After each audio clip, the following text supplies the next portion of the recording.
Welcome back, everyone. I hope you had a great winter break. You had some time to relax and get back into the swing of things. To start off January for our collaboration video series, we decided to go a little bit of a different way, and you're going to hear from a couple of different people throughout the school district who have a good reputation for being able to teach writing.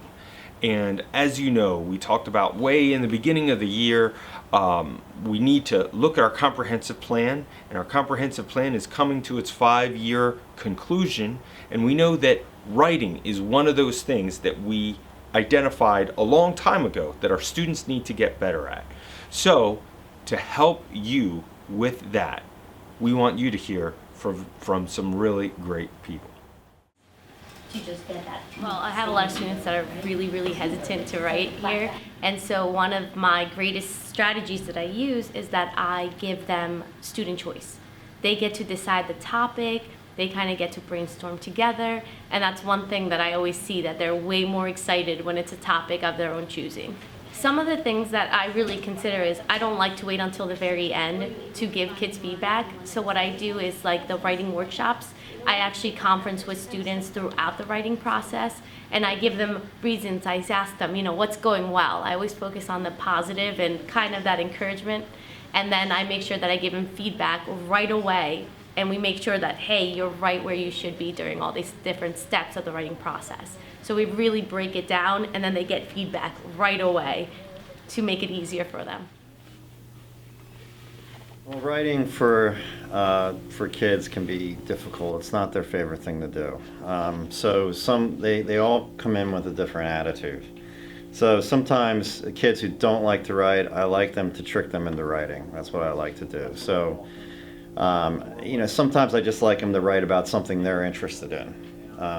That's what I do for the gifted kids now, for little kids. It's just journaling, just something that they can relate to, that they can react to in written form. And it always shocks me, like, how they even have an attitude about writing even at an early age. The older kids, when I taught high school, I tried to get them to write by having them analyze documents, because in that way they become like a detective, and you kind of trick them into writing because you're telling them to analyze a document. You might ask them a leading question that they have to respond to, but instead of them, writing for a purpose, for something that they don't want to write towards, they're actually writing as being a detective. And then and other times, the thing that I find the most effective was summarization. Summarizing a page of notes, summarizing something they've read in their own words. And that's the thing, kids don't have their own voice when it comes to writing. And as teachers, we kind of have to bring that out of them. They like to copy things. And in my mind, you have to try and get them to use their own words, because the earlier they actually start doing that, the easier writing will be later on. It's just a shame that some kids in high school don't find their voice until, they're older. So I kind of trick them into writing things that, they want to write about, not things that they have to write about. One of the strategies that I've used for many years is peer editing, and I've noticed that as many years as I've been teaching writing to third grade students, it is something that needs to be modeled so that they see what it looks like in order to then do it themselves.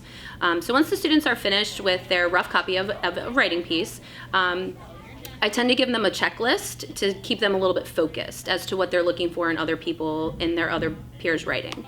And gives them a focus, gives them what to look for, and it allows them to give criticism or suggestions to help a peer.